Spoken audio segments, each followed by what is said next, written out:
शिव महापुराण की कथा तो कहती है कि शंकर को दिखावा प्रिय ही नहीं है।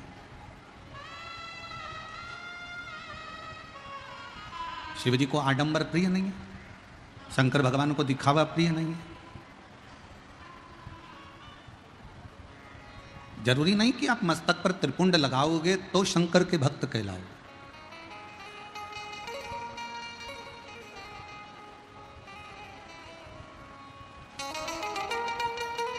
जरूरी नहीं कि आप मस्तक पर त्रिपुंड लगाओ तो शिव के भक्त कहलाओगे। जरूरी नहीं कि आप जटा बढ़ाओगे तो भगवान के भक्त कहलाओगे।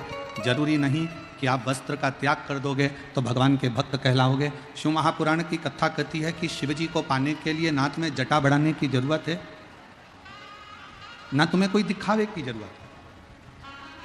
शिव जी को पाने के लिए केवल दिल से मन को शिवालय बनाना।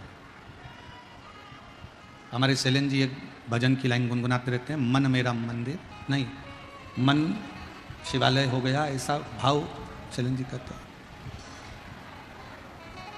मन को शिवालय बना, और जब मन शिवालय हो जाए, मन मेरा मंदिर शिव मेरी पूजा, शिव सेवा नहीं कोई दूजा। ये मन को मंदिर बनाने का प्रयास करिए, और जब मन मंदिर बन जाए उसके भीतर भगवान शंकर की अविरल भक्ति, भगवान शंकर की शिव भक्ति, भगवान शंकर की अविरल भक्ति जब विराजमान हो जाए तो शिव जब हमारे दिल में आकर बैठ जाते हैं, शंकर जब हमारे हृदय में आकर बैठ जाते हैं, तो फिर कोई आडंबर, कोई दिखावा, कुछ भी करने की जरूरत नहीं पड़ती। शंकर हमारे भीतर समाहित होते चले जाते हैं, हमारे भीतर।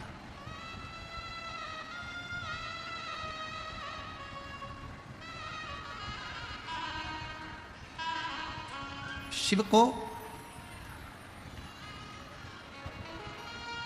दुनिया के लोग तुमसे कहें भगवान शंकर को ये चाहिए, भगवान शंकर को वो चाहिए, भगवान शंकर को ये ला कर दो, भगवान शंकर ये मांग रहे हैं, या भगवान शंकर को ये ला कर दीजिए, नहीं।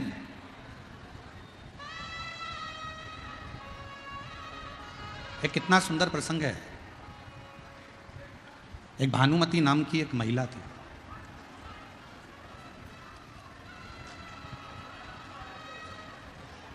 और उसके पति का नाम था रामनाथ।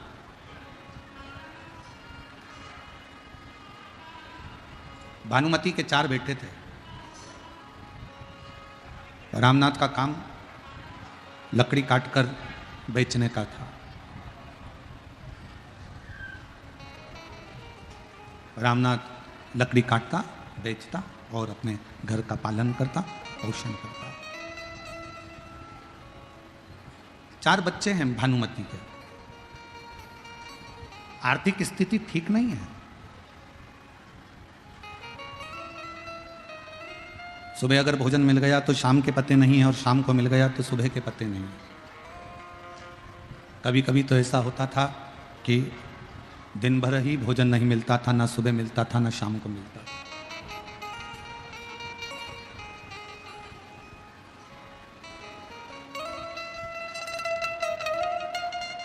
शिवरात्रि का त्यौहार आया। पूरे गांव के लोगों ने, सबने पूरे गांव में सूचना कर दी कि कल शिवरात्रि का त्यौहार है और बाबा को दूध चढ़ेगा। और सबके घर से एक एक पात्र भराकर दूध आना चाहिए, एक एक लोटा भरकर दूध आना चाहिए। रामनाथ लकड़ियां बेचकर आए। बारिश का समय था, थोड़ा सा पानी ज्यादा गिर गया था तो लकड़ी सब गीली हो गई थी।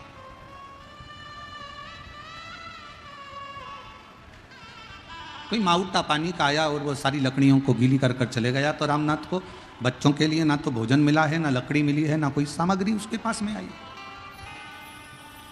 रामनाथ आए, तन का पिछोड़ा नीचे रखा, बैठकर अपनी पत्नी से कहने लगे, आज समझ में नहीं आता कि भोजन के लिए ना तो मैं बच्चों के लिए कुछ ला सका हूं, ना घर का पालन करने के लिए कोई मेरे पास में धन है, कुछ भी नहीं है मेरे पास।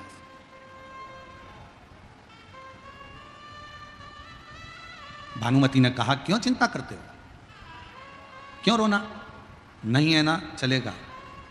आज तक अपने बच्चों ने पलट कर नहीं कहा कि पिताजी मुझे भोजन चाहिए। जब भोजन मिल जाता था बच्चे खा लेते थे, जब भोजन नहीं मिलता तो बच्चे भूखे रहते। आज तक हमारे बच्चों ने नहीं कहा कि हमें भोजन ला कर दो, 4 दिन हो जाए, 5 दिन हो जाए, 6 दिन हो जाए, 8 दिन हो जाए, बच्चे भूखे रह जाते, नहीं खाते, भूखे भूखे हैं।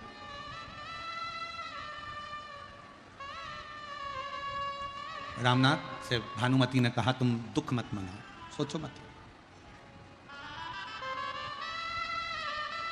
ये बड़ी सुंदर शिवरात्रि की कथा है। शिव महापुराण में वर्णन आता है कि इस कथा का स्मरण, जैसे कल सिंहेश्वर नाथ और स्थानेश्वर नाथ की कथा सुनी, तो कहते हैं कि उस कथा को सुनने के बाद व्यक्ति के जीवन में बदलाव आ जाता है और व्यक्ति कभी भी नीचे की ओर नहीं जाता, उन्नति की ओर बढ़ता चले जाता है। उसी तरह रामनाथ और भानुमति का ये संवाद शिवरात्रि का एक ऐसा संवाद है जिस संवाद को श्रवण करने के बाद में स्वयं तुमरुका जी चंचुला देवी से कहते हैं कि चंचुला, इस संवाद को सुनने वाले के घर में कभी वैभव की कमी नहीं आती है, उसके घर में कभी वैभव कमी नहीं।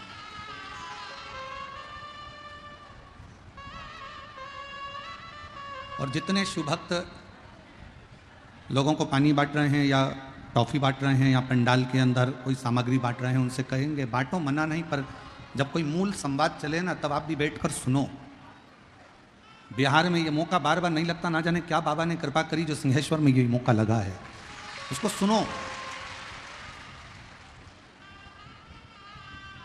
24 घंटे तुम्हारे हैं, उसमें से 2.5 घंटा बाबा का है। दिल से उसको सुनो, धारण करो, प्रार्थना करो कि बाबा हमारी ऐसी कृपा करना कि हमारे जीवन में भी हम एक बार यजमान पद ग्रहण करें।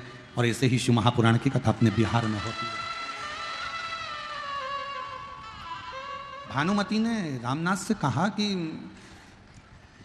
बच्चे कभी नहीं बोले कि हमको भोजन चाहिए, बच्चों ने कभी नहीं कहा कि हम भूखे हैं, बच्चों को भोजन मिला तो ठीक और भोजन ना मिला तो ठीक।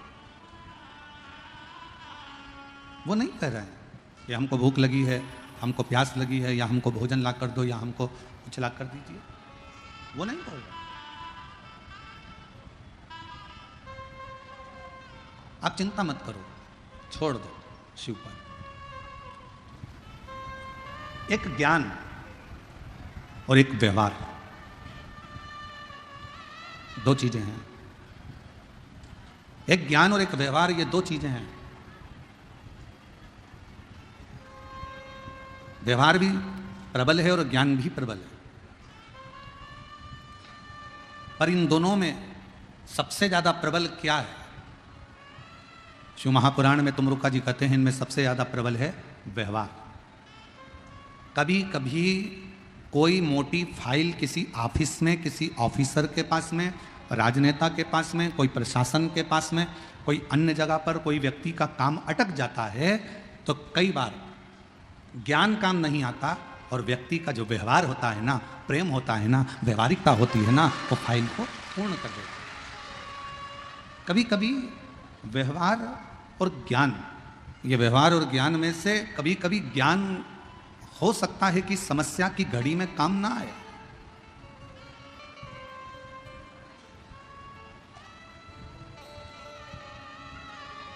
पर कभी कभी व्यवहार काम आ जाता है।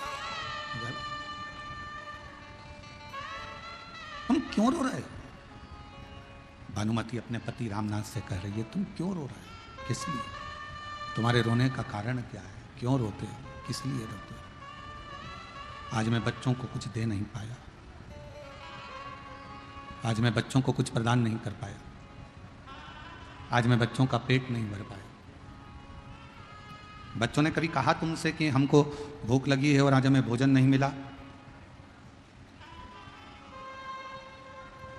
बच्चों ने नहीं कहा ना, तो फिर क्या रोना?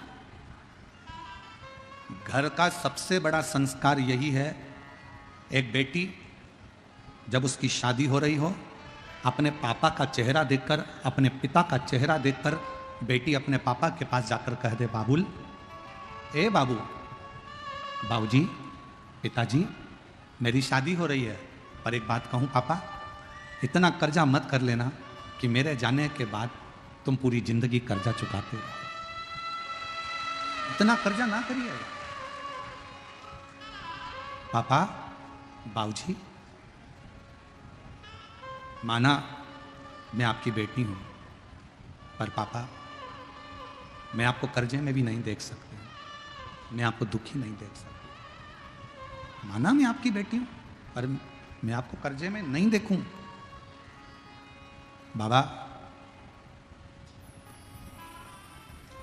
दुनिया कहती है कि बेटी की विदाई में सबसे ज्यादा मार होती है, पर शिव महापुराण की कथा कहती है जब पार्वती जी विदा हो रही थी तो हिमालय राज, जिसको लोग पत्थर कहते हैं, उसके भी नेत्रों से पानी बह रहा था, उनके भी नेत्रों से जल बह रहा।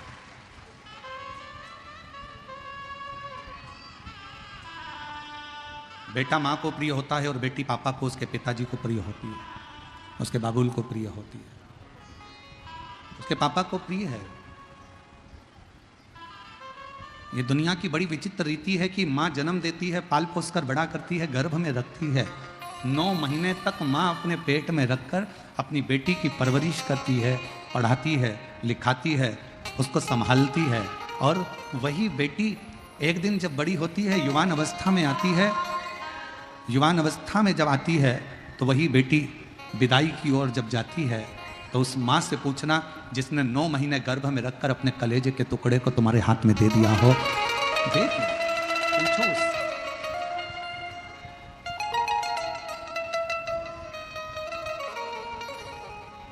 और कैसो अमीर साहूकारो म्हारा बाबुल, बेटी धरी ना जाए।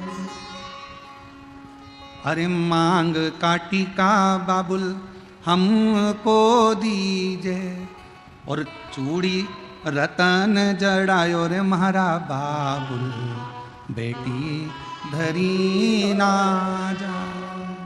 कैसो अमीर साहूकारो म्हारा बाबुल, बेटी धरी ना जाए। कितना भी धन हो, कितना भी वैभव हो, कितनी भी सत्ता हो, कितना भी धन भरा पड़ा हो, फिर भी एक क्षण ऐसा आता है कि बेटी को विदाई करते समय बाप को लगता है कि मेरी सारी दुनिया, मेरा सारा दौलत, मेरा सारा धन कहीं चले गया, कहीं चले गया। क्यों रो रहा है, किस लिए? और मेरी बेटियों, लोग कहते हैं कि बेटा पिंडदान करेगा तो माँ बाप को मोक्ष मिलेगा। पुराण कहती है कि बेटा पिंडदान करेगा, तर्पण करेगा तो माँ बाप को मोक्ष मिलेगा। पर शिव महापुराण की कथा कहती है बेटा एक कुल को तारता है, बेटी 2 कुल को तारती है। सारी पुराणे कहती है कि बेटा पिंडदान करेगा, तर्पण करेगा, तिलांजलि करेगा, तब माँ बाप को मोक्ष मिलेगा। शिव महापुराण की कथा कहती है माँ बाप का सबसे बड़ा मोक्ष कब होता है? जब वो अपनी बेटी का कन्यादान अपने हाथों से करते हैं।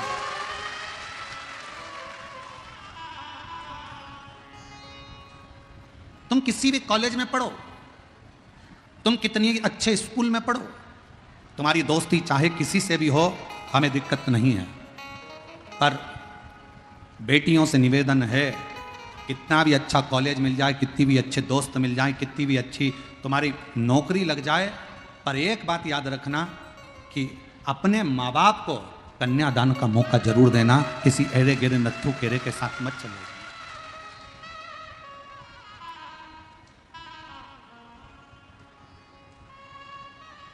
एक नर्क ऐसा होता है जिस नर्क में कन्यादान का पूछा जाता है। हमको बिहार की रीति रिवाज नहीं मालूम, पर हमारे यहाँ का रीति रिवाज है हमारे यहाँ का रीति रिवाज है, जब लड़की का कन्यादान करा जाता है तो आटे की एक लोई बनाई जाती है। इधर बिहार का तो हमको नहीं मालूम। आटे की एक लोई बनाई जाती है, उसके अंदर कुछ रख दिया जाता है, सोना चांदी रुपया पैसा, और लोई बनाकर जब कन्यादान होता है तो उस लोई को रखा जाता है, लड़के का हाथ नीचे रखकर फिर कन्यादान बाप करता है। बोलो इधर होता है कि नहीं होता, हमको नहीं मालूम, पर हमारे उधर की रीति है। लोग कहते हैं कि लड़का पिंड दान करता है, लड़का जब तलांजलि देता है तब माँ बाप को मोक्ष मिलता है। शिव पुराण कहता है कि बेटी के हाथ में जब वो आटे की लोई आती है और कन्यादान जब छूटता है, उस समय पर बाप जब कन्यादान कर रहा होता है, माँ जब कन्यादान कर रही होती है, हाथ में बस वो रखा कर जल जब छोड़ा जाता है कन्यादान का, उसी समय पर माँ बाप मोक्ष प्राप्त कर लेते हैं, फिर उनको कोई नरक नहीं भोगना पड़ता, फिर उनको कोई नरक नहीं भोगना पड़ता।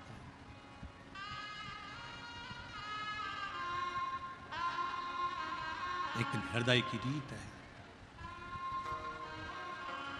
जब पार्वती जी की विदाई हो रही थी, मैनावती अपने कक्ष में माता पार्वती को लेकर पहुंची। अपने कक्ष में मैनावती ने पार्वती जी को गोदी में बिठाकर कहा, लाडो विवाह तो हमने कर दिया, पिता के घर में कितना भी वैभव होना वो मूल नहीं है, पर पति के घर में जो वैभव होगा ना, उसमें अपनी जिंदगी को निकालना है।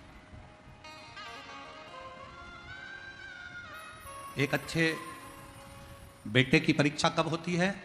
जब उसकी पत्नी आ जाती है, शादी हो जाती है, तब बेटे की सही परीक्षा होती है। बेटी की सही परीक्षा कब होती है? जब वो युवान हो जाती है, जवानी अवस्था में आ जाती है, और उस समय पर बेटी की परीक्षा होती है कि ये माँ बाप के अनुसार चल रही है या किसी अन्य लड़के के चक्कर में अपने माँ बाप को ठोकर मारकर जा रही है।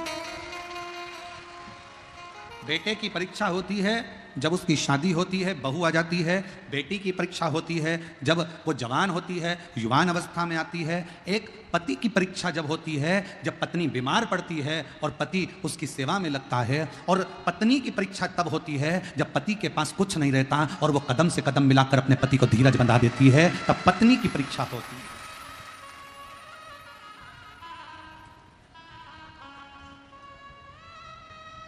तो पत्नी की परीक्षा।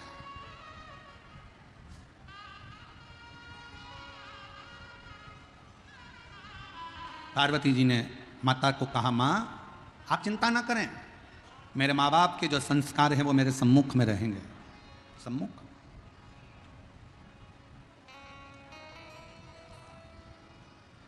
एक पिता के जीवन में कितना दुख होता है। एक मां के जीवन का जो दुख है वो मां आंसू बहाकर निकाल देती है, पर बाप रोता भी नहीं है साहब। उसके जीवन का जो दुख है वो खुद जानता है। वो एक लाइन आती है ना कि वो मैया पे क्या बीत रही बहना तू ये,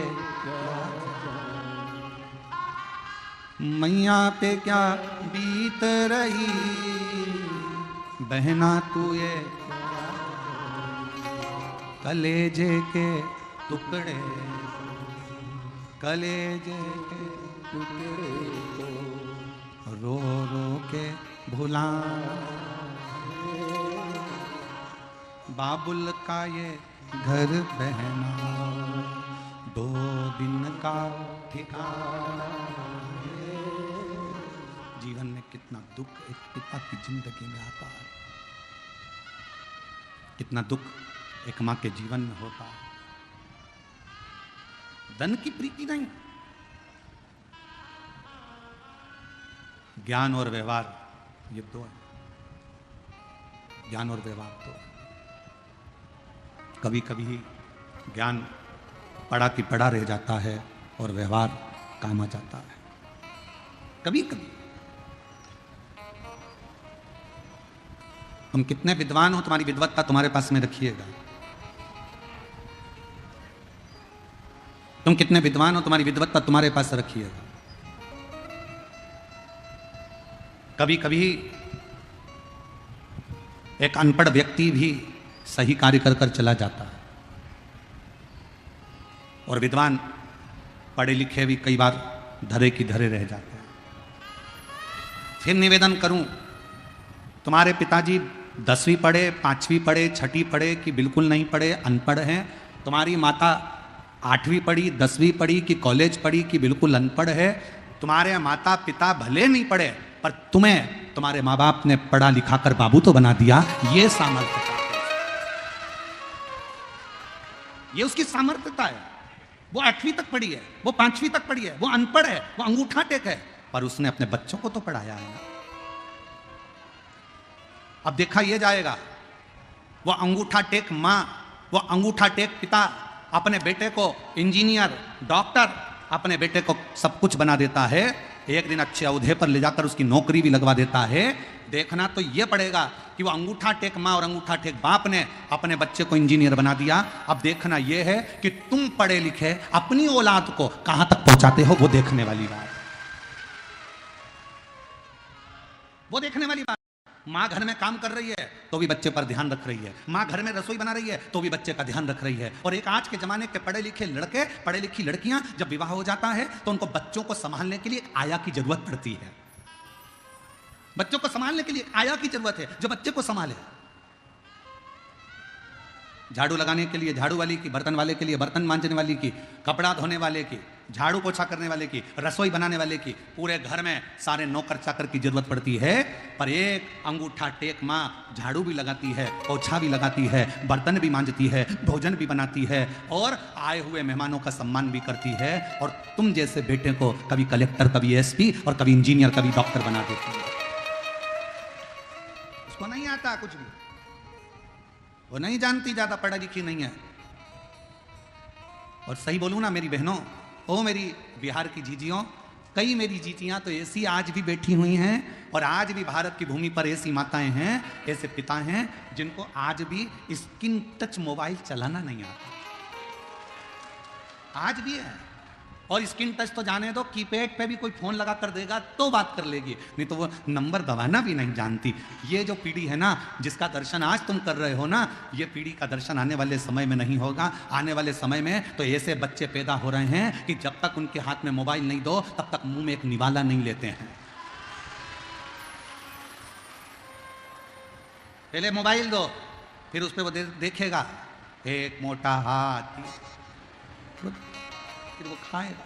मम्मी उसके आगे पीछे घूमेगी, बेटा खा ले, बेटा खा ले, बेटा खा ले, बेटा खा ले। फिर कई बार बूढ़ी बूढ़ी माताओं के जब छठ पर्व में जब बहुएं आती है ना, मुंबई से, पूना से, पटना से जब बहुएं आती है ना, तो बूढ़ी बूढ़ी बिहार की फिर माताएं कहने में पीछे नहीं हटती। कई बार बिहार की माताएं फिर कह देती हैं, हमारी भी 4 औलाद थी, हमने पाल पोस के बड़ा कर दिया, खिला देते थे एक बार और खेलने चले जाते थे। और धाए बहू तेरी औलाद से, ऐसी औलाद पैदा करिए, उसके पीछे 24 घंटे नाचो, ले बेटा खा ले, ले बेटा खा ले, ले बेटा खा ले, ले बेटा खा ले।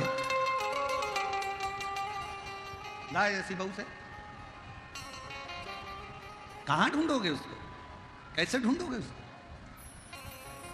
आज भी वो अंगूठा टेक माँ, आज भी वो अंगूठा टेक पिता अपने बच्चों के लिए सब कुछ करना चाहता है, सब कुछ।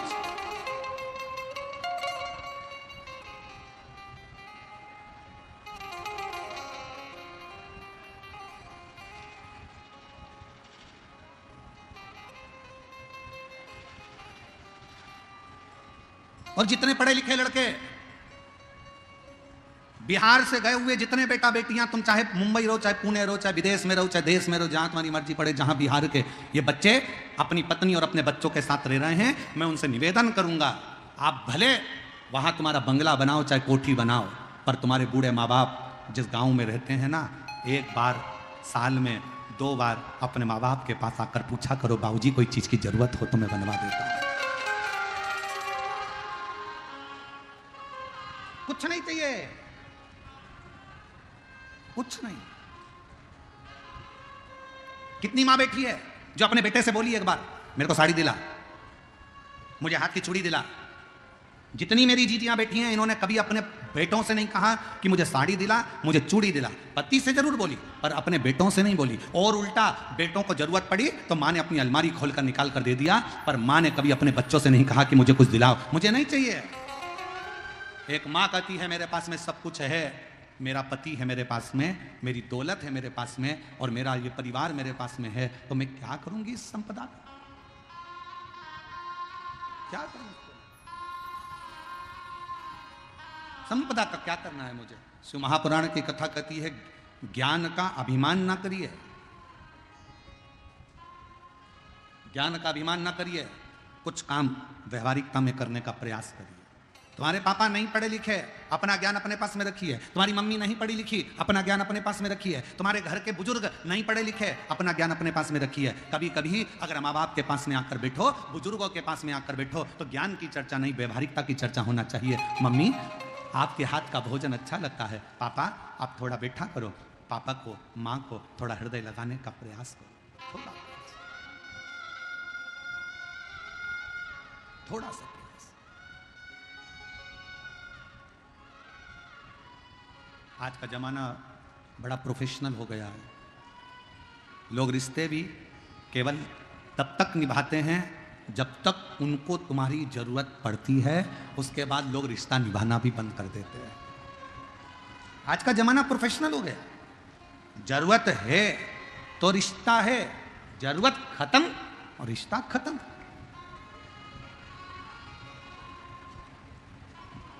संबंध, व्यवहारिकता का संबंध। भानुमति ने रामनाथ से कहा, क्यों चिंता करते हो, अपने बच्चे हैं, आप चिंता ना करिए, आप टेंशन मत लो, आप चिंता मत करो। ये अपने बच्चे हैं, भोजन मिला तो ठीक है, नहीं मिला तो ठीक है। ये आपसे कभी नहीं कहेंगे कि हमें भोजन मिला कि ना मिला, हमें कुछ मिला कि नहीं मिला, ये कभी नहीं कहेंगे, आप टेंशन मत लो। दरवाजा बजाया गया, आवाज लगाई,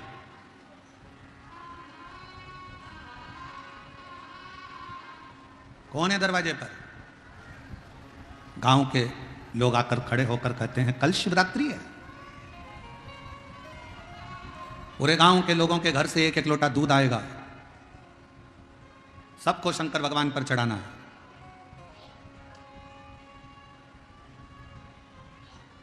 रामनाथ, तुम्हारे घर से भी एक लोटा दूध शंकर जी के मंदिर में, शिवालय में एक चढ़ाने के लिए आना चाहिए। अब गांव के पटेल खड़े हों, गांव का सरपंच खड़ा हो, गांव का कोई विद्वान खड़ा हो, तो उनको पलटकर ये थोड़ी ना कहा जाता कि मेरे पास में कुछ नहीं है। ठीक है साहब, चढ़ाओ जरूर। जब तुम्हारे दरवाजे पर कोई कुछ लेने के लिए आए ना, तुम्हारे दरवाजे पर अगर कोई कुछ लेने के लिए आए, तो बिल्कुल कभी ये मत बोलो कि मेरे पास कुछ नहीं है, मैं नहीं दे सकती, मेरी तो इतनी बेकार परिस्थिति है, मैं कहाँ से लाके दूंगी, मेरे पास तो 1 रुपया नहीं है। नहीं, उससे कहो, आप चिंता मत करो, आप कार्यक्रम करो, जब मेरा बाबा मुझे देगा ना, तो मैं झोली भरकर तुम्हारे दरवाजे पर डालकर चली जाऊंगी, तुम चिंता मत करो। क्यों टेंशन लेना, क्यों चिंता करना? इस बात की चिंता करते हो, आप परेशान मत हो। दरवाजा बजाया गया, गांव के लोगों ने आकर कहा कि रामनाथ, अरे रामनाथ, कल शिवरात्रि है और सबके घर से 1 लोटा दूध आएगा, शंकर भगवान को सब अपने अपने घर से लाकर चढ़ाना है, शिवरात्रि का त्यौहार मनाना है, शिवरात्रि का त्यौहार मनाना। रामनाथ ने कहा, ठीक है प्रभु। सब चलेगा गांव के लोग। पत्नी और पति को रात भर नींद नहीं आ रही, पूरी रात हो गई, चिंता में पड़े पड़े, टेंशन में पड़े पड़े, पूरी रात हो गई, पूरी रात। बच्चे सो रहे हैं। पति ने, रामनाथ ने अपनी पत्नी से कहा कि बच्चे 2 दिन के भूखे हैं, उनको भोजन नहीं मिला तो दूध कहां से लाऊंगा?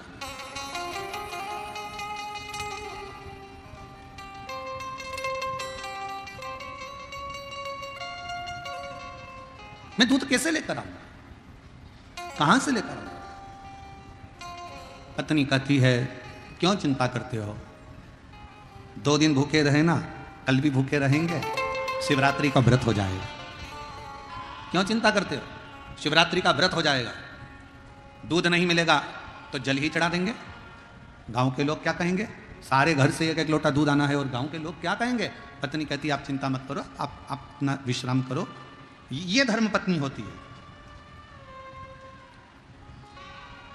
कितना भी कर्जा हो जाए, धर्म पत्नी खड़ी होकर कहते, चिंता मत करो, कमाएंगे जब देंगे, पति कह रहा है मैं तो मर जाऊं तो अच्छा, सुसाइड कर लूं, नहर में चले जाऊं, नदी में चले जाऊं, कहां से कर्जा चुकाऊंगा? पत्नी उस जगह पर खड़े होकर कह दे तुम्हें चिंता करने की जरूरत नहीं है, जब आएगा तब देंगे। मरने का प्लान छोड़ो और व्यापार आगे कैसे बढ़ाना है, उन्नति की ओर कैसे बढ़ना है, अपन को कितनी मेहनत करना है, उस पर ध्यान दिया जाए, उस पर ध्यान दिया जाए। पर हम लोग बहुत बड़ी गलती कर देते हैं। जब हम कर्जे में डूब जाते हैं, जब दुख में डूब जाते हैं, जब बहुत तकलीफ में आ जाते हैं, तो कहीं हाथ दिखाने के लिए जाते हैं, कहीं पत्रिका दिखाने के लिए जाते हैं, कहीं कुछ दिखाने के लिए जाते हैं, कहीं अपना भाग्य दिखाने के लिए जाते हैं। कहीं मत जाओ। जब दुख की घड़ी हो, अपने परिश्रम को, अपनी मेहनत को 4 गुना बढ़ाओ। इतनी मेहनत, इतना परिश्रम करो, इतनी मेहनत करो, इतना परिश्रम, इतनी मेहनत करो, इतना परिश्रम करो और भगवान पर विश्वास रखो, भरोसा रखो, सफलता मिलेगी जरूर। भटक रहे हैं, भटक रहे हैं। और लोगों ने क्या कहा, किसी के यहां पूछने गए साहब हमारे यहां इतना तकलीफ क्यों है, तो कह दिया तुम्हारी पड़ोसन ने, तुम्हारे रिश्तेदार ने तुम्हारे ऊपर कुछ कर दिया, इसलिए तुम दुखी हो। तो उससे कहो इसको सही कर दो, जो पड़ोसन ने हमारे ऊपर करा तुम पड़ोसन पे कर दो, करो तो सही। भाई संसार में किसी की सामर्थ्यता नहीं है कि कोई किसी के ऊपर टोना कर दे, किसी की सामर्थ्यता नहीं है। अगर टोना करने वाले होते तो बड़ी बड़ी फैक्ट्रियों वालों पर करते। तुम्हारी छोटी सी पान की दुकान पर कोई टोना नहीं करता, जिसमें 10 रुपए की कमाई होती हो, 20 रुपए की कमाई होती हो, उसमें क्या टोना करेगा कोई? ये हमारे भाग्य का खेल है, ये हमारी किस्मत का खेल है। हम परिश्रम से थोड़ा सा डाउन हुए इसलिए डाउन पर चलेगा।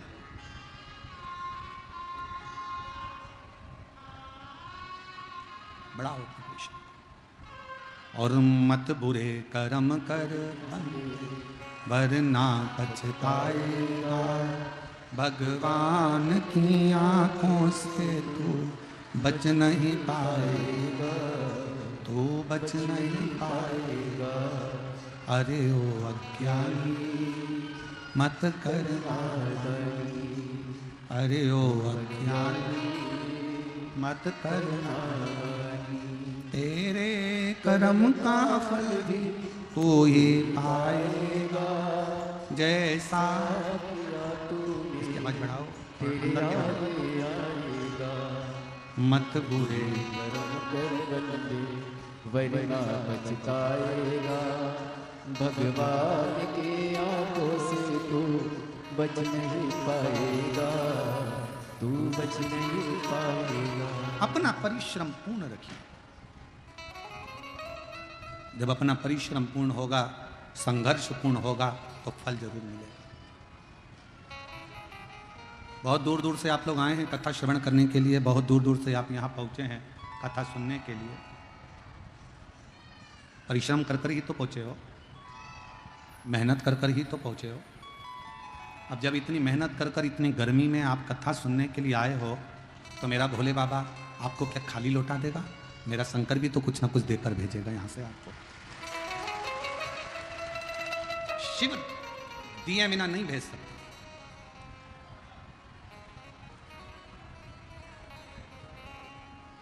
शंकर दिए बिना नहीं भेज सकते। एक पत्र अच्छा है, देखिए।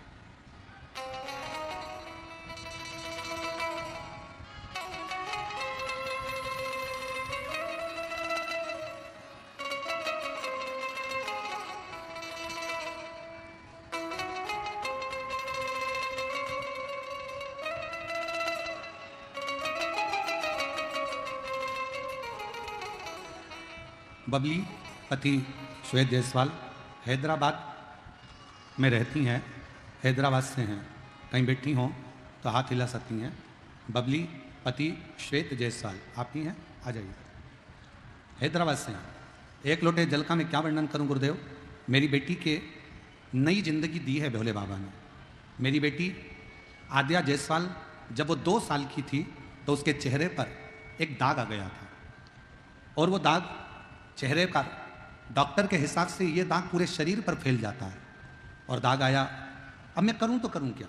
जितने डॉक्टरों को दिखा सकते थे दिखाया, पर वो दाग सही नहीं हो रहा था। डॉक्टर एक ही बात कहते थे कि ये दाग धीरे धीरे पूरा शरीर सफ़ेद कर देता है, पूरा शरीर बेकार कर देता है।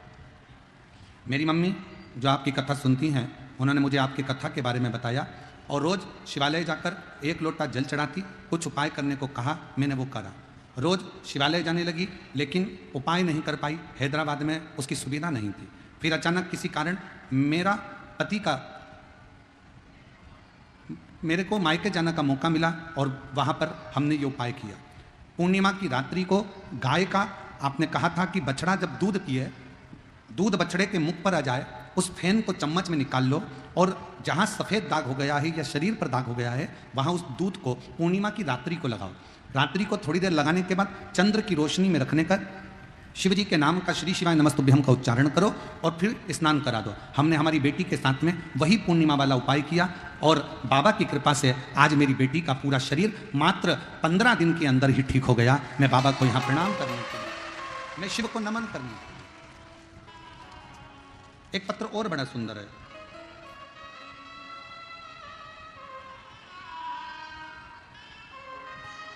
सुनीता देवी, पति नरेश कुमार साहू, ग्राम राटन, पोस्ट बगरस, थाना बखरी, जिला बेगूसराय, बिहार की रहने वाली हूँ। कहीं बैठी हो तो बेलपत्र लेने के लिए आ सकती हैं। मेरा मोबाइल नंबर यह है। गुरुजी, मैं बाबा का क्या गुणगान करूँ। काफ़ी हताश और परेशान थी बाबा। हमारा नाती 4 वर्ष का हो गया परंतु कुछ भी बोलता नहीं था। बहुत सारे डॉक्टरों से दिखाया, कुछ सुधार नहीं हुआ। एक जगह डॉक्टर साहब बोले इसके गले में ऑपरेशन करना पड़ेगा। कुछ समझ में नहीं आ रहा था।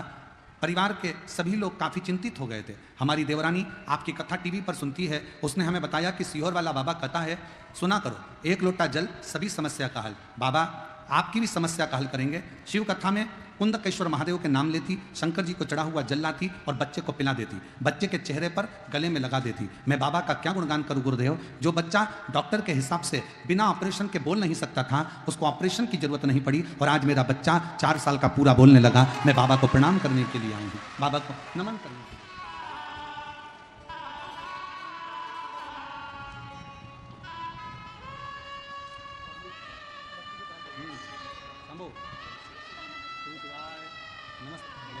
प्रणाम करो बाबा। बेटी के चेहरे पर दाग आ गया था और डॉक्टर के हिसाब से वो पूरे शरीर पर फैलता जा रहा था, पर शिव कृपा से बेटी ने आकर पूर्ण तरह से शंकर पर समर्पित होकर आज पूरे शरीर का दाग समाप्त हो गया। एक बार जोरदार ताली बजाकर स्वागत।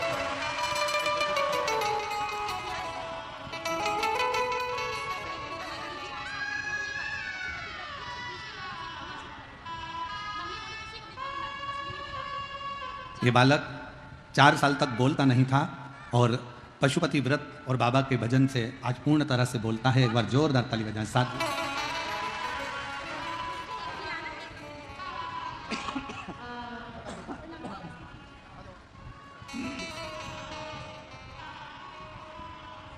और लुटा दिया भंडार काशी वाले ने, कर दिया माला जो जैसी भावना लाया वो वैसा ही फल पाया, नहीं खाली उसे लौटाया वो मन ही मन हर्षाया, और कर दिया माला काशी वाले लुटा दिया भंडार काशी वाले। शिव पर आश्रित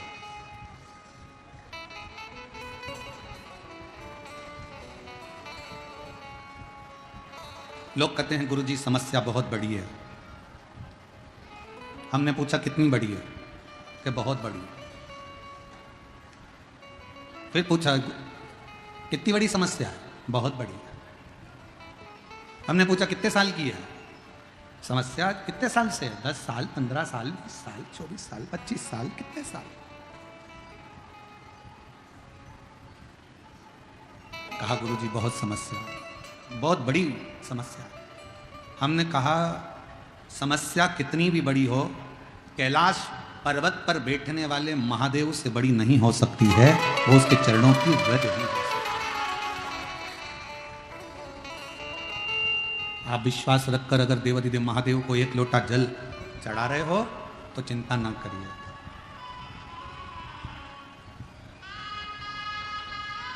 आप शिव को आश्रित होकर शंकर की शरणागति लेकर उसको भज रहे हो। क्या सोचना, क्या विचार करना। महाराज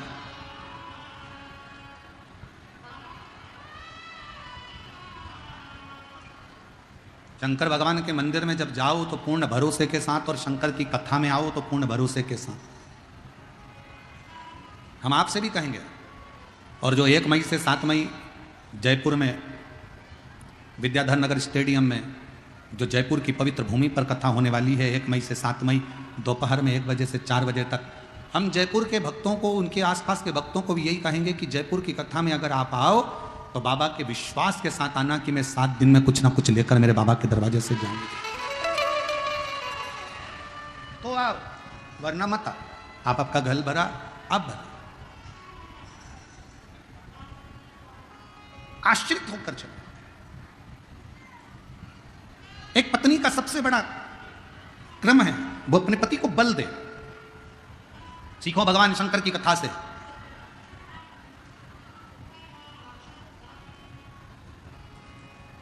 महिषासुर को मारना था, महिषासुर को मारना है। देवताओं ने एकत्रित होकर विचार करा कि इसको मारेगा कौन। कहा इसको वही मार सकता है, इसने वर में मांगा है कि मैं किसी स्त्री के हाथ से मरूं। तो इतने में भगवान ब्रह्मा जी बोले कि, भगवान विष्णु बोले कि ये काम करो ब्रह्मा जी, तुम्हारी धर्मपत्नी ब्रह्माणी को कह दो कि वो महिषासुर को मार दो। ब्रह्मा जी बोले मेरी पत्नी ब्रह्माणी महिषासुर को नहीं मार सकती। क्यों? क्योंकि ब्रह्माणी ने मुझे श्राप दिया है कि पूरी पृथ्वी पर मैं केवल एक जगह पर पूजा जाऊंगा, वो पुष्कर की भूमि है। ब्रह्माणी का मुझे श्राप लगा है। पत्नी अपने पति को अपशब्द कर रही है तो धर्म पत्नी कैसे महिषासुर को मार सकती है? तो ब्रह्मा जी ने कहा भगवान विष्णु से आप लक्ष्मी जी से कह दो कि महिषासुर को मार दे। भगवान विष्णु ने कहा लक्ष्मी महिषासुर को नहीं मार सकती, क्योंकि लक्ष्मी ने मुझे श्राप दिया था कि घोड़े का मुंह लगेगा। जब वो सुंदर तैयार हो रही थी मैं उसको देखकर हंस दिया, हंसा तो लक्ष्मी जी ने मुझे कह दिया कि तुम मुझे देखकर घोड़े जैसे हंसे हो, इसलिए तुम्हें घोड़े का मुंह लगेगा। तो लक्ष्मी भी महिषासुर को नहीं मार सकती। अब भगवान ब्रह्मा और भगवान विष्णु ने कहा शंकर भगवान आप पार्वती जी से कहो, पार्वती जी महिषासुर को मार सकती हैं, क्योंकि पार्वती जी आज तक शंकर भगवान से ऊंचे स्वर में बात नहीं करी है। पार्वती ने अपने अखंड सौभाग्य से सम्मानजनक बात करी। भगवान शंकर बोले मेरी पत्नी को तो क्रोध ही नहीं आता। शिवजी बोले मेरी पत्नी को गुस्सा नहीं आता। भगवान विष्णु ने कहा कुछ भी करो पर पत्नी को गुस्सा तो दिलाना पड़ेगा, चाहे कुछ भी हो जाए। तो शंकर भगवान कहने लगे मैं प्रैक्टिकल करके देखता हूं, तुम बताओ कि गुस्सा कैसे दिलाएं। तो कहा कि तुम बस पार्वती जी के सामने तुम अगर पत्नी को गुस्सा दिलाना है तो उसके बाप को बखानो, उसके पिताजी को बखानो, ठीक है। अब भगवान शंकर गुफा में गए, पार्वती जी ने भोजन दिया। शिवजी भोजन करते करते बोले री पार्वती गजब की बात है, तेरे बाप भी बड़ा गजब था, इतना करोड़ों का धन होने के बाद भी उसने कन्यादान में 1 रुपया नहीं दिया। पार्वती जी मुस्कुराती रही। पार्वती जी ने पूछा क्या क्या चाहिए था कन्यादान में? अरे कम से कम सोफा देता, अलमारी देता, फ्रिज देता, कूलर देता, वॉशिंग मशीन देता, इतना सारा सामान देता। तो इतने में पार्वती जी बोली मेरा बाप तो सब कुछ दे देता, तुम रखते कहाँ? कैलाश में, ये शमशान में रखने की जगह नहीं है, और करे बाप सामान दे देता। अब भगवान शंकर को लगा मैं इसके बाप तक पहुंचा, ये मेरे बाप तक पहुंच जाएगी थोड़ी। तो भगवान शिव ने सोचा मैं ये बात तो खत्म करूं। फिर भगवान ने बात पलटी, और बात पलट कर भगवान शंकर ने कहा पार्वती तेरा अगला जन्म हुआ था सती का, तू अपने पिता दक्ष प्रजापति के यहाँ गई थी, तेरे बाप ने तेरा सम्मान नहीं करा, आखिरी में तुझे जलकर भस्म होना पड़ा। इतने में तो पार्वती को आ गया क्रोध, बाहर निकली बर्तन रखने के लिए, सामने था महिषासुर और देखकर हंस दिया। इतने में तो जगदम्बा टूट पड़ी उस महिषासुर के ऊपर। अब क्या सीखे इस कथा में? इस कथा से क्या सीखे तू? कि झगड़ा किसका हो रहा था? जम के बोलो, पति और पत्नी का। बीच में कौन आ गया? महिषासुर। तो मेरा निवेदन है जब भी पति पत्नी झगड़ा करे, आपस में लड़े, सास और ससुर से निवेदन है तुम बीच में कभी मत आओ।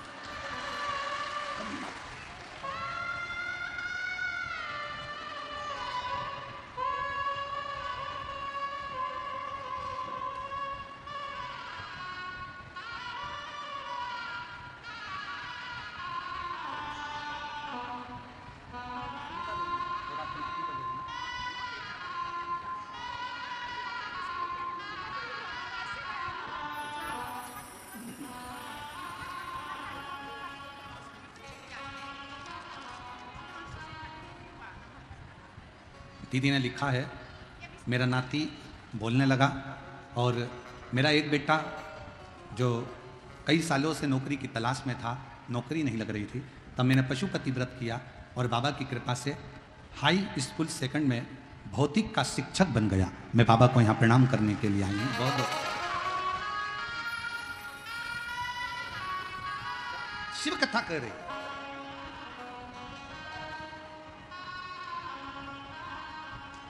भगवान शंकर और पार्वती का झगड़ा हो रहा है और बीच में कौन आ गया? जम के बोले जरा, महिषासुर। जब पति पत्नी का झगड़ा हो, भूल से भी, बच्चों से भी कहेंगे, अगर पति पत्नी का झगड़ा हो, बच्चों से भी निवेदन है, ना मम्मी के पास जाना ना पापा के पास जाना, नहीं तो मंदिर के घंटे तेरा बजा। बच्चों को बिल्कुल ना जाए, थोड़ा शांति होगी अपने आप। और होता है कभी कभी पति कुछ बोल दे, पत्नी को गुस्सा आ जाए तो वो बच्चों को धो देती है, धो देती। क्रोध। कथा कह रही है, भगवान शंकर का संवाद कर रहा है कि शिव तत्व कर रहा है। पत्नी अपने पति को यह विश्वास दिलाए कि तुम्हें चिंता मत करो, तुम्हें टेंशन लेने की जरूरत नहीं। क्यों चिंता करते? किस लिए? आप उस पर भरोसा रखो, जरूर। आप उस पर विश्वास रखो, और जब आप उस पर भरोसा रखोगे तो शिव तत्व मिलेगा जरूर। एक बहन है जो कथा में आई है और घर से संकल्प लेकर निकली थी कि मैं कथा श्रवण करने के लिए जाऊंगी।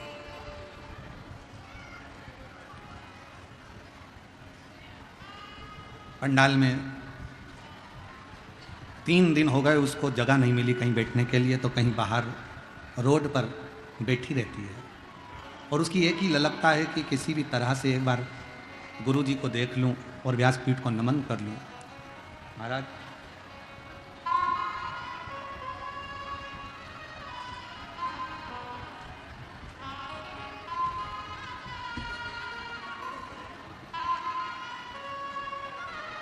विजया भारती, पति सुरेंद्र कुमार भारती, मुजफ्फरपुर बिहार की हैं।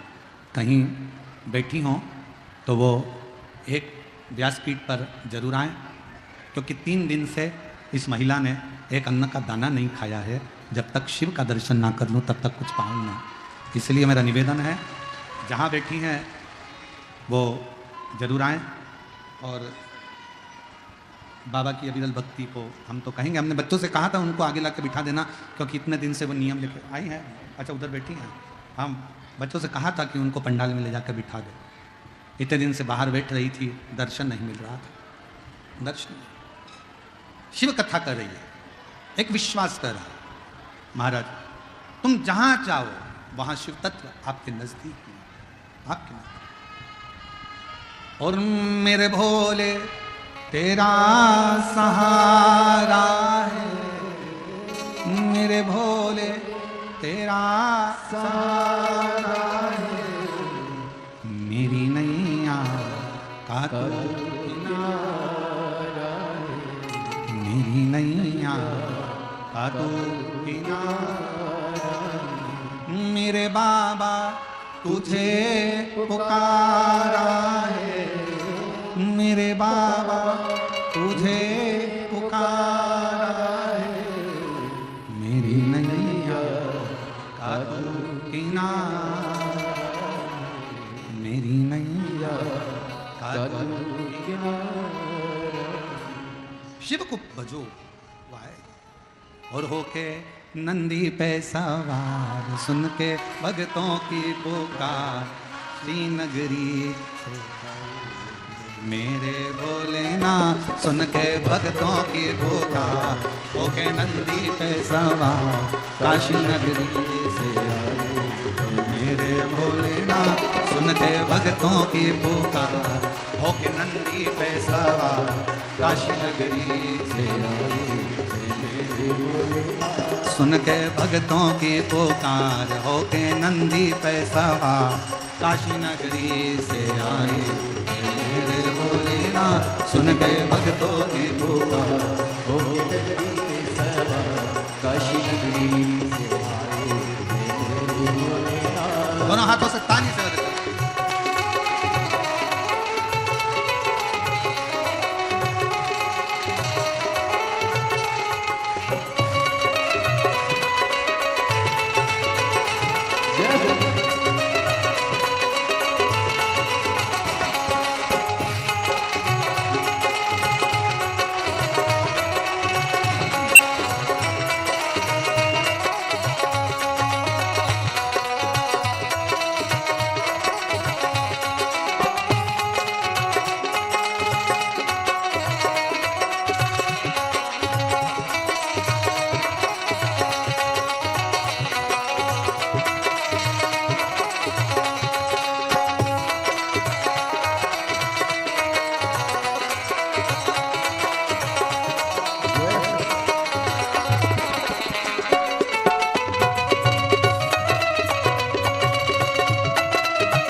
भस्मी रमाए देखो डमरू बजाए कैसा निराला भोले रूप सजाए। भस्मी रमाए देखो डमरू बजाए कैसा निराला भोले रूप सजाए। गले में है सरोकार होके नगरी में सवार काशी नगरी से आए हैं मेरे भोलेनाथ सुन के भक्तों की पुकार। होके नगरी में सवार काशी नगरी से आए हैं मेरे भोलेनाथ।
मृगशाला पहने भोले जटाओं में गंगा चम चम चमकता है माथे पे चंदा।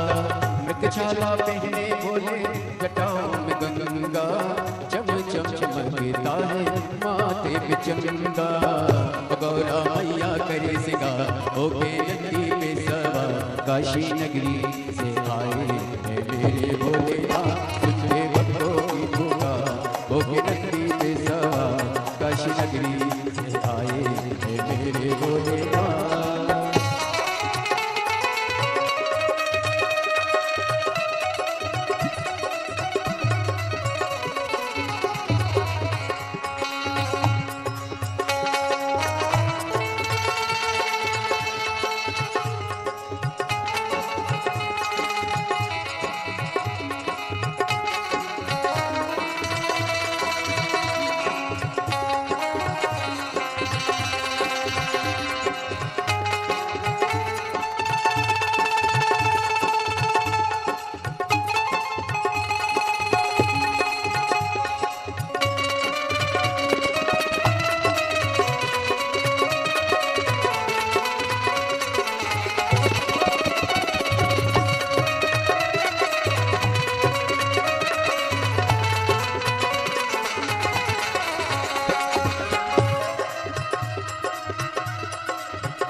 भगवान है होकर के भक्तों का उद्धार होके नंदी पे सवार काशी नगरी से आए हैं मेरे भोलेनाथ की पुकार होके नंदी पे सवार काशी नगरी से आए सुनते भक्तों की पुकार होके नंदी पे सवार काशी नगरी से आए मेरे भोलेनाथ सुनते भक्तों की पुकार होके नंदी पे सवार काशी नगरी से आए मेरे भोलेनाथ काशी नगरी से आए मेरे भोलेनाथ काशी नगरी से आए मेरे भोलेनाथ काशी नगरी से आए मेरे भोलेनाथ काशी नगरी से आए मेरे भोलेनाथ काशी नगरी से आए मेरे भोलेनाथ काशी नगरी से आए मेरे भोलेनाथ काशी नगरी से आए मेरे भोलेनाथ काशी नगरी से आए। अपने स्थान पर बैठकर भगवान देवाधिदेव महादेव से अपने मन का भाव बड़े आनंद के साथ कहिएगा। दिल से बाबा को प्रार्थना करिए और विनय करें, निवेदन करें। भगवान देवाधिदेव महादेव से प्रार्थना करिए, दिल से बाबा को अपने मन का भाव करें। जहाँ जगह मिले वहाँ बैठ जाओ और हृदय से बाबा को प्रार्थना करिए, दिल से बाबा को निवेदन करिए। अपनी अपनी जगह पर बैठकर साथ में बोलिएगा।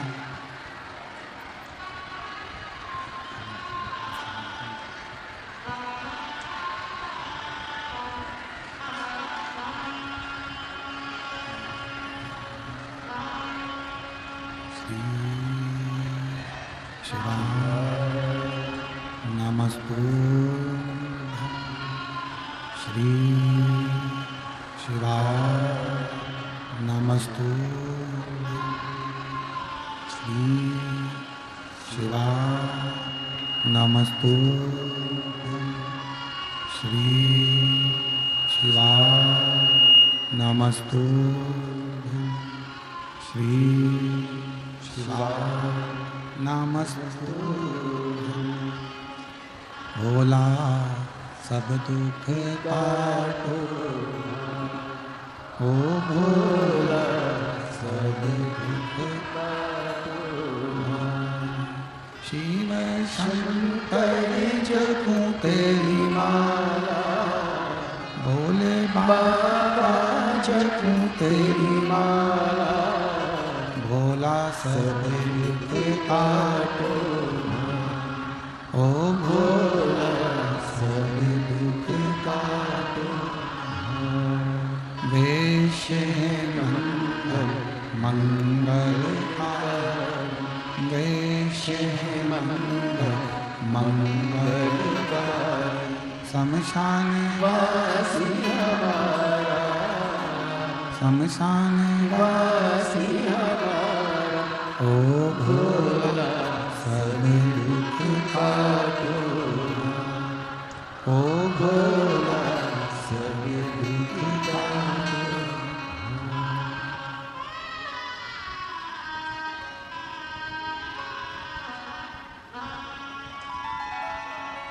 भगवान दैवादिदेव महादेव, भगवान शिव, ओगरदानी, त्रिकालदर्शी, कैलाशी, विनाशी, भगवान शंकर की कथा कह रहे हैं। धर्मपत्नी भानुमती अपने पति रामनाथ से कहती है कि क्यों चिंता करते हो, किस लिए, क्या टेंशन लेना, क्यों चिंता करना। शिव पुराण कहती है एक धर्म पत्नी का सबसे बड़ा फर्ज है वो अपने पति को बल दे। दुख मान लो अगर जीवन में आकर खड़ा भी हो जाता है तो उसमें एक नारी, एक स्त्री शक्ति दे सकती है,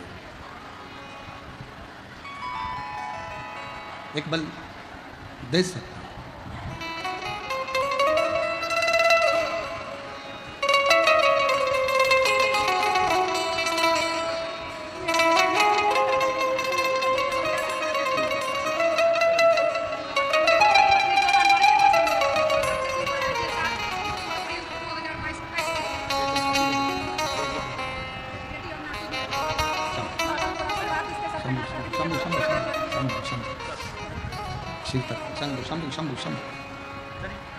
शिव कथा कह रही है, भगवान शंकर का संवाद, भगवान शिव का संवाद कर रहा है, शिव तत्व कह रहा है।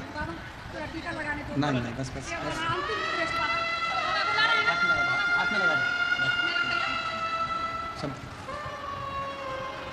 शिव तत्व कह रहा है, भगवान शंकर का संवाद कर रहा है, शिव महापुराण की कथा कर रहा है। एक नारी अपने पति को बल दे सकती है, शक्ति दे सकती है, और वो शक्ति स्वयं जगत जननी जगदम्बा अम्बा माँ दुर्गा भवानी भगवान शिव को भी देती है। ऐसा नहीं कि केवल एक आप ही ऐसी स्त्री हो जो अपने पति को बल दे सकती हो, माँ दुर्गा भवानी भी अपने पति भगवान शिव को बल देती हैं, माँ लक्ष्मी नारायण को बल देती हैं, ब्रह्माणी ब्रह्मा को बल देती हैं। झारखंड में जब आप गुमला में झारखंड की जब कथा सुनेंगे 11 मई से 17 मई तक की, तो उस कथा में आप स्मरण करेंगे कि भगवान शंकर की जो बेटियां हैं, उन शिवजी की बेटियों के जीवन में कितना कितना कष्ट आया, और उन बेटियों ने अपने पति का साथ देकर शिव की कृपा से, शंकर की करुणा से अपने जीवन के सारे दुखों को समाप्त कर दिया।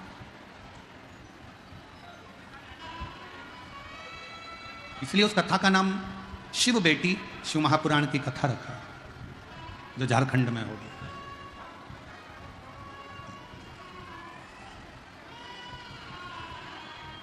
भानुमती ने कहा चिंता मत करो, छोड़ो शिव, विश्राम करो। सुबह उठे, आज बच्चों ने कहा माँ 2 दिन से अन्न का दाना नहीं मिला, आज बहुत भूख लग रही है माँ, कुछ मिल जाता तो हम पा लेते। माँ ने कहा, बेटा आज तो शिवरात्रि है और आज तो भोजन अपन करते ही नहीं, आज तो व्रत है, आज कहाँ भोजन करेंगे अपन, अपना व्रत है आज। महाराज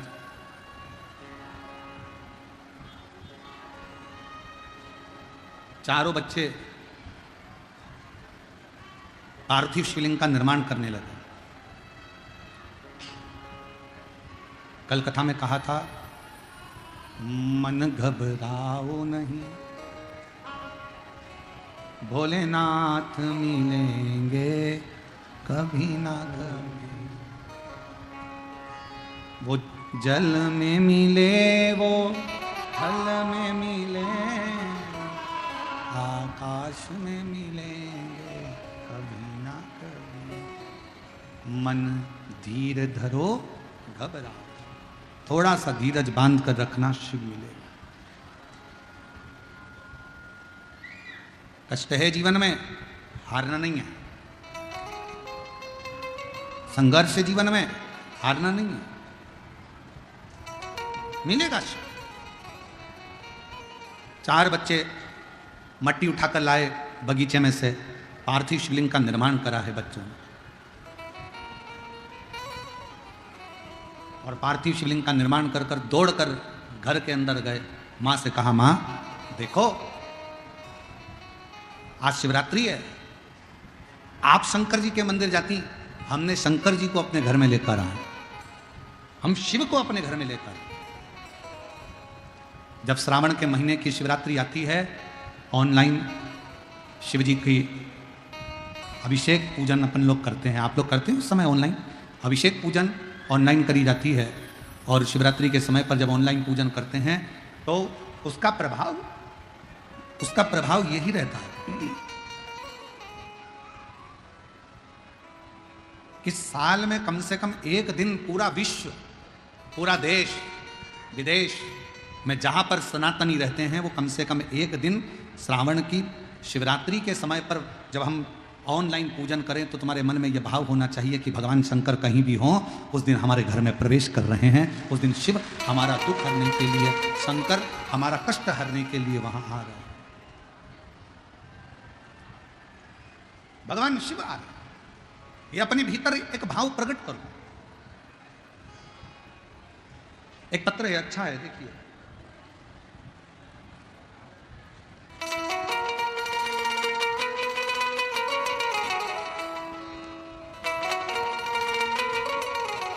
मैं गायत्री देवी, जिला बेगूसराय, बलिया गांव की निवासी हूं। मेरा नाती विकास कुमार कई सालों से सरकारी नौकरी की तैयारी कर रहा था। मैंने उसे एक बार बस कहा, तो हिम्मत मत हार और शिव जी के मंदिर में जाना प्रारंभ कर, शंकर जी को जल चढ़ाना प्रारंभ कर। शिव जी के मंदिर में जाता, शिव जी के मंदिर में साफ करता, सफाई करता, और बाबा की ऐसी कृपा हुई कि आज मेरा नाती विकास कुमार सेंट्रल गवर्नमेंट की इंडियन आर्मी ट्रैफिक कंट्रोल में आज मेरे बेटे का सिलेक्शन हो गया, नाती का सिलेक्शन हो गया। कहीं बैठी हो तो हाथ हिला सकती हैं और यहाँ आ सकती हैं। एक और पत्र देखिए।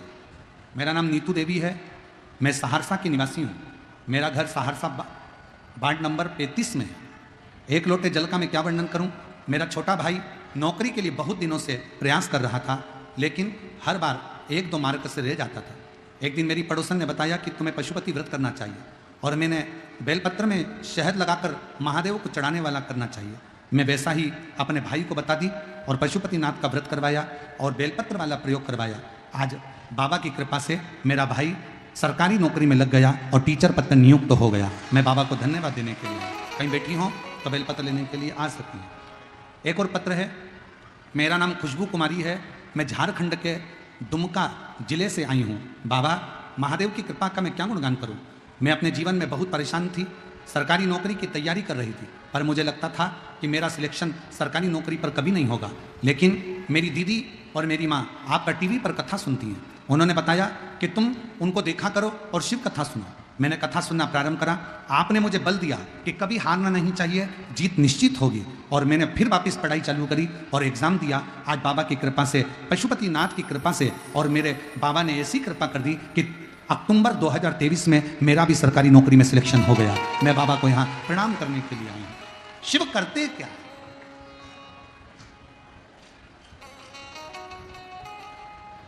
फिर निवेदन है, जो जैसी भावना लाया वो वैसा ही फल पाया। आप जिस भावना से आए, आप जिस भाव से आए और जिस विश्वास के साथ, जिस दृढ़ता के साथ आप कथा सुनने के लिए बैठे हो, जिस समय पर श्री शिवाय नमस्तुभ्यम बोला जाता है, बाबा सब दुख काटो मेरे बोला जाता है, उसके बाद 2 क्षण के लिए मौन जब आप और हम होते हैं, तब उस समय पर बाबा से अपने मन की बात करा करो, अपने दिल की बात करा करो और बाबा को अपना भाव शिव जी को कहा करो। भगवान शंकर उसको स्वीकार करेंगे, शिव उसको स्वीकार कर कर अपने भीतर आकर विराजमान होंगे और शिव तत्व अवश्य फलीभूत होगा, फल देगा, वो देता है, उसको स्वीकार करो, वो देगा।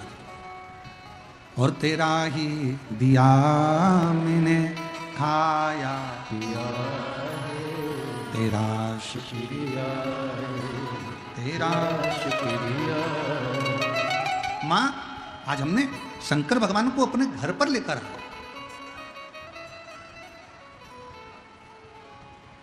माँ, शिव जी अपने घर पर आए। शंकर भगवान और अपने घर पर। भानुमति को स्मरण नहीं। भानुमति ने मन में सोचा कि ये कैसे हो सकता है कि शंकर अपने घर पर आ जाए, शिव अपने घर पर आ जाए, ये कैसे हो सकता है। भानुमति ने अपने पति रामनाथ से कहा, चलो दर्शन करते हैं। पार्थिव शिवलिंग, 4 बच्चों ने 4 पार्थिव शिवलिंग का निर्माण किया। 4। ये शिव महापुराण की कथा कहती है, तुम्हारे घर में अगर एक शंकर जी का शिवलिंग है, कोई ने दूसरा शिवलिंग दे दिया, पूजन में 2 शिवलिंग हो गए, पूजन में 3 शिवलिंग हो गए, पूजन में 4 शिवलिंग हो गए, पूजन में 5 शिवलिंग हो गए। शिव महापुराण की कथा कहती है, तुम्हारे घर में अगर 50 शिवलिंग भी पूजन में इकट्ठे हो जाएं तो घबराना मत, कुछ नहीं होगा। शंकर जैसा बढ़ता है वैसा ही वंश बढ़ाता है। इसमें दोष नहीं है। शिवलिंग अगर पूजन में तुम्हारे 2, 3, 4, 5, 6, 7, 8, 9, 10, 12 जितने शिवलिंग है, इसमें कोई दोष नहीं। सारे देवता पूजन में 1 या 2 हो सकते हैं, पर शंकर का शिवलिंग पूजन में अगर ज़्यादा भी है तो भी शिव उसको स्वीकार करते, उसमें कोई दोष नहीं रहता, कोई दोष। बोल बम का नारा है, सारी समस्या का हल, श्री शिवाय नमस्ते, उसमें कोई दोष नहीं, कोई दोष नहीं। और एक बात और याद रखो, घर में शिवलिंग है और शिवलिंग मान लो खंडित हो गया, टूट गया, 50 टुकड़े हो गए, 1000 टुकड़े हो गए, तो भी टेंशन लेने की जरूरत नहीं है। शिव महापुराण की कथा कहती है, शिवलिंग कभी खंडित नहीं माना जाता, शिवलिंग तो अखंड माना जाता। शिवलिंग कभी खंडित नहीं माना जाता।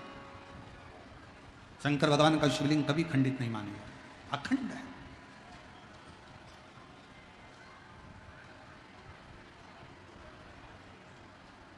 वो कहते ना, मंदिर मंदिर में मिलेंगे भोलेनाथ, चढ़ाऊं लोटा जल भर के। और काहे के गणपति बनाए, काहे के भोलेनाथ, काहे के गणपति बनाए, काहे के भोलेनाथ। गोबर के गणपति बनाए, मट्टी के भोलेनाथ, गोबर के गणपति बनाए, मट्टी के भोलेनाथ। मंदिर मंदिर में मिलेंगे भोलेनाथ, चढ़ाऊं लोटा जल भर के। मंदिर मंदिर में मिलेंगे भोलेनाथ, चढ़ाऊं लोटा जल भर के। कौन दिना गणपति मनाए, कौन दिना भोलेनाथ, कौन दिना गणपति मनाए, कौन दिना भोलेनाथ। बुधवार गणपति मनाए, सोमवार भोलानाथ, बुधवार गणपति मनाए, सोमवार भोलेनाथ, मंदिर मंदिर में मिलेंगे भोलेनाथ, चढ़ाऊं लोटा जल, मंदिर मंदिर में मिलेंगे भोलेनाथ, चढ़ाऊं लोटा जल। शिव कथा कर रहे हैं, भगवान शंकर का संवाद कर रहे हैं, शिव पुराण कर रहे हैं, शिव तत्व कर रहे हैं।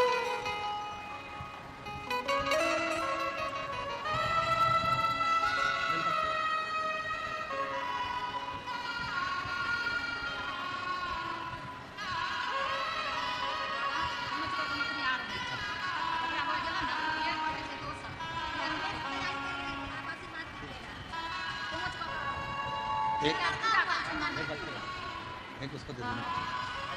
जोरदार ताली बजाकर स्वागत करें बच्चे का। शिव तत्व की प्राप्ति,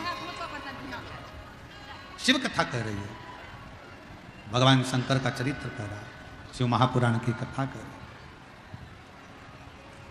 बाबा का चरित्र कह रहा है। घर में शिवलिंग का निर्माण हुआ है। तुमरुका जी ने चंचुला देवी से एक बात कही, जिसके घर में पार्थिव शिवलिंग का निर्माण होता है उसके घर में कभी लक्ष्मी की कमी नहीं होती है, वहां लक्ष्मी सदा निवास, वहां लक्ष्मी सदा निवास कर, सदा।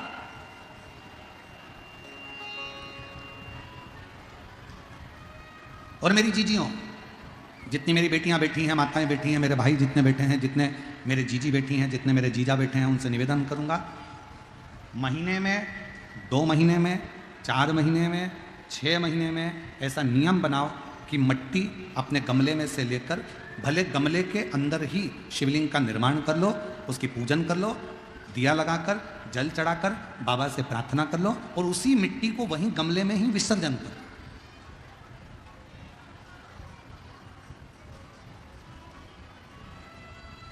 जो लोग कहते हैं हमारा व्यापार नहीं चल रहा, जो लोग कहते हैं हम बड़े दुखी हैं, बहुत तकलीफ में हैं, बहुत कष्ट में हैं, बहुत परेशानियां चल रही हैं, बहुत कष्ट चल रहा है, बहुत परेशानियां हो रही हैं और हमारा व्यापार नहीं चल रहा, ये नहीं हो रहा, वो नहीं हो रहा, तो अगर कोई तुमसे अगर इस तरह से बोले तो उसको कहना, प्रत्येक महीने शिवरात्रि आती है, प्रत्येक महीने,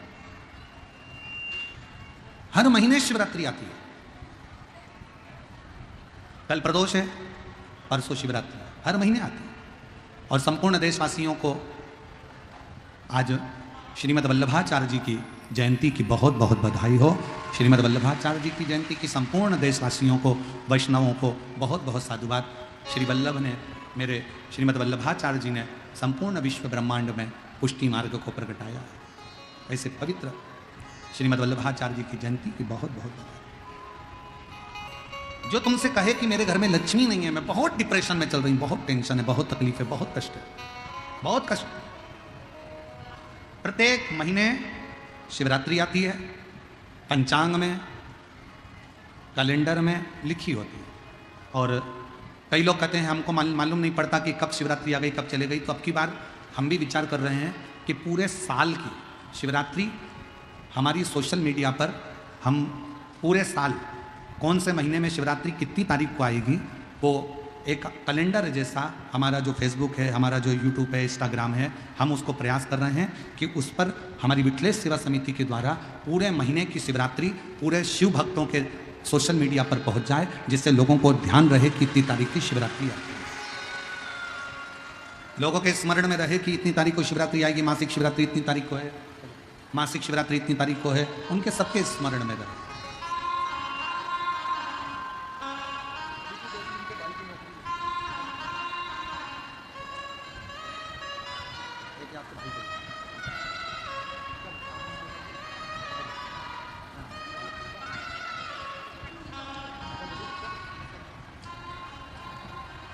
एक पार्थिव शिवलिंग का निर्माण, पार्थिव शिवलिंग का निर्माण महाराज प्रत्येक घर में हर महीने, भले गमले में करो, थाली में करो, पूजन के स्थान पर करो, पर पार्थिव लिंग का निर्माण होना चाहिए प्रत्येक में। और फिर निवेदन करें, जिसकी जिंदगी में कर्जा ही कर्जा डूबा हुआ है, कर्जे में लदा लूम हो और कोई उन्नति हो ही नहीं रही, बहुत कष्ट में हो गए, तो प्रदोष के दिन बेलपत्री के वृक्ष के नीचे दीप लगाएं, शिव जी के मंदिर में जाकर दीप लगाएं और अपने घर के दरवाजे पर दीप लगाएं। प्रदोष के दिन बेलपत्र के वृक्ष के नीचे लगाया गया दीपक, शिव मंदिर में लगाया गया दीपक और अपने दरवाजे पर लगाया गया दीपक, ये तीनों जब एकाग्रित भाव से दीप लगाए जाते हैं तो ब्रह्मा विष्णु महेश हमारे कार्य की सफलता देते ही हैं, उसमें अटकल नहीं है, उसमें तकलीफ नहीं है। कितने लोग हैं जो शंकर जी के मंदिर में एक लोटा जल चढ़ाने जाते हैं? हाथ उठाओ जरा, सभी लोग जाते हो? रखो रखो रखो रखो। क्या कहते हो बाबा को जाके? शिव जी के मंदिर में जब जल चढ़ाने जाते हो तो क्या कहते हो? घर से जाते समय एक लोटा जल जब लेकर निकलो तो घर के दरवाजे से निकलते समय श्री शिवाय नमस्तुभ्यम, मंदिर में जब प्रवेश करो तो श्री शिवाय नमस्तुभ्यम, और शंकर जी को जब जल चढ़ाओ तो अपने बाबा को अपने दिल की बात, बाबा मैं आपकी बेटी हूँ, बहुत कष्ट है बाबा, ये तकलीफ है बाबा, बाबा आप ये कार्य कर दीजिए। शिव को जल चढ़ाते समय और जलाधारी का स्पर्श करो, जलाधारी का स्पर्श करो और बाबा से विनय करिए, हम तो बाबा के भरोसे चलते, हम तो बाबा के भरोसे चलते, ये दुनिया वाले जलते हैं, ये दुनिया वाले जलते हैं, हम तो बाबा के भरोसे चलते, डमरू वाले के भरोसे चलते। जैसे ही पार्थिव शिवलिंग का निर्माण हुआ, भानुमति और रामनाथ ने आकर दर्शन किया, दर्शन करते से ही बाबा से प्रार्थना करी, बाबा आज गांव के लोग शिवरात्रि का पर्व मना रहे हैं, सब घर से एक लोटा जल, एक लोटा दूध शिवालय जाना है, हमारे पास दूध ले जाने की भी सामर्थ्यता नहीं, हमारे पास दूध ले जाने की भी सामर्थ्यता नहीं, आप कृपा करें। अगर आपने कथा सुनी होगी रतनगढ़ की, तो रतनगढ़ की कथा में हमने कहा था कि शंकर भगवान को 50 किलो, 2 किलो, 5 किलो, 1 किलो दूध की जरूरत नहीं है। शंकर भगवान को अगर देसी गाय का 2 बूंद दूध भी चम्मच में लेकर भी अगर शंकर जी को चढ़ा दोगे तो शंकर उसको स्वीकार कर ले।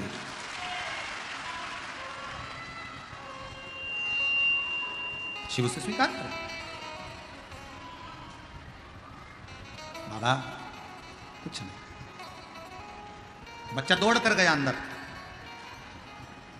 और चारों बच्चे जब अंदर दौड़ कर गए, घर में रखा हुआ थोड़ा सा कोठी में जो आटा चिपका हुआ था, डब्बे के अंदर जो आटा लगा हुआ था, उसमें पानी डालकर लोटे में लेकर आ गए, और आकर लोटे में लेकर आकर बोले, माँ शिव जी को दूध चढ़ाना चाहिए ना शिवरात्रि को, हम दूध लेकर आए। माँ ने जैसे ही बच्चों के हाथ में दूध देखा, पूछ लिया ये दूध कहाँ से है? बच्चों ने कहा, माँ आटे के डब्बे में पानी डालकर उसको घोल कर लेकर आए। माँ शिवजी से कहती है, बाबा जो हमारी सामर्थ्यता है उसके अनुसार हमने चढ़ा दिया। जैसे ही दूध चढ़ाया, भगवान शंकर और पार्वती नंदी पर बैठकर सामने से आ रहे थे, नीचे उतरे। पार्वती जी ने एक बूढ़ी का रूप लिया, सिर पे लंबी सी बिंदी, नासिका से लेकर शिखा तक मां पार्वती के सिंदूरा भरा हुआ था। शंकर भगवान एक बूढ़े का रूप रखकर सिर पे पाग बांधकर, साथ में एक गौ माता को लेकर, बहुला को लेकर, गाय को लेकर पहुंच गए। दस्तक दी, दरवाजा बजाया, रामनाथ, ओ रामनाथ। रामनाथ ने दरवाजा खोला। तुम कौन हो? रामनाथ भूल गया, तेरे पिताजी का मैं मित्र हूं, और तेरे पिताजी ने मेरे पास में थोड़ा सा धन रख दिया था, थोड़ी सी दौलत रख दी थी, और उसके प्राण तुझे याद है? गाड़ी से जाते हुए तेरे पिता के प्राण छूट गए थे। जी मैं उनका मित्र हूं, उस गांव से आया हूं। तेरे पिता की दी हुई ये गाय और तेरे पिता का दिया हुआ ये धन आज मैं तुझे देकर जा रहा हूं। देकर ये तेरे पिता ने दिया था, मेरे पास तो रखा हुआ था और मैं तुझे देकर तुझे दे। अरे कितनी, जरा विचार करिएगा, एक नियम अगर आपने पार्थिव लिंग के निर्माण का बना लिया, पार्थिव शिवलिंग के निर्माण का यदि एक नियम बना लिया कि प्रत्येक महीने की शिवरात्रि पर मुझे पार्थिव लिंग बनाना है, पूजन करना है। मैं बहुत दुखी हूं, बहुत कष्ट है, बहुत बीमारी है, घर में 1 रुपया नहीं है, कर्जे में लदालुम हो गई, 2 महीना 3 महीना 4 महीना अगर सच्चे मन से बाबा का विश्वास के साथ अगर पूजन करा है तो 5वें महीने में तो बाबा धन देकर ही मानेगा, वैभव देकर ही मानेगा, आपके हृदय की बात सुनकर ही रहेगा। श्रवण करो।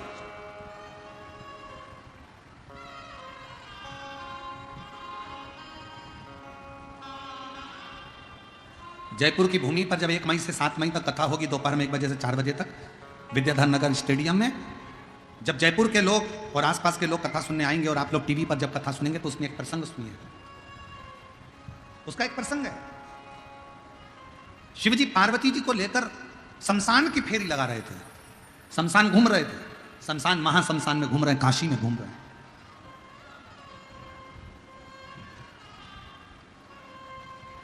और एक छोटा सा बच्चा अभिमन्यु काशी के घाट पर बैठा हुआ अपनी मां के लिए रोता है, अपनी माता के लिए रो रहा है। गंगा नदी की रेत पत्थर पर रखकर अपनी मां का पुतला बनाकर उससे पूछ रहा है, मां तू कब आएगी? और मां नहीं है, मां मर चुकी है, मां के प्राण छूट चुके हैं। ईसर गोरा शिव महापुराण की कथा को जयपुर की भूमि से जरूर सुनना, अखंड सौभाग्य देने वाली वो कथा है। मेरी मां तू कब आई? पार्वती जी तो कुछ नहीं बोली, शंकर जी को लगा कि मेरे शिवलिंग की पूजन कर रहा है, पर वो मां का पुतला बना रहा था, बालू रेत से, गंगा की नदी की रेत से बालू का पुतला बना रहा था अपनी मां का। और शंकर को लगता है कि मेरा शिवलिंग का निर्माण करा है। शंकर भगवान उसी समय पर पार्वती जी को आज्ञा देते हैं, पार्वती जाओ इसकी मां बनकर इस बच्चे को गोदी में बिठाकर इसका लाड़ लड़ाओ और इसकी परवरिश करो। पार्वती जी कहती हैं ईश्वर जी से, गोरा जी कहती हैं कैसी बात करते हो भोलेनाथ, ये अपनी मां का पुतला बनाया और तुम कह रहे हो कि शिवलिंग? कुछ भी हो, मिट्टी का ढेला बनाया है, मतलब मेरा शिवलिंग का निर्माण करा है। अब मेरी इस मूर्ति का उसने निर्माण करा, इसलिए इसका लालन पालन तुम्हें करना पड़ेगा। पार्वती जी उसकी मां का रूप रख कर जाती हैं, गौरा उसका मां का रूप रख कर जाती हैं और बच्चे का, अभिमन्यु का पालन पोषण करती हैं। बच्चा जब बड़ा हो जाता है तब माता उसका सारा वैभव देकर, संपदा देकर पुनः कैलाश धाम पर आकर विराजमान हो जाती हैं। वो ईश्वर जी और गौरा जी की कथा है, उसको सुनिएगा, जो जीवन में सुख प्रदान करने वाला आनंद। और हम तो जयपुर वासियों से कहेंगे, मौका छोड़ना मत, पंडाल में बैठकर कथा कर तत्व स्मरण करिए।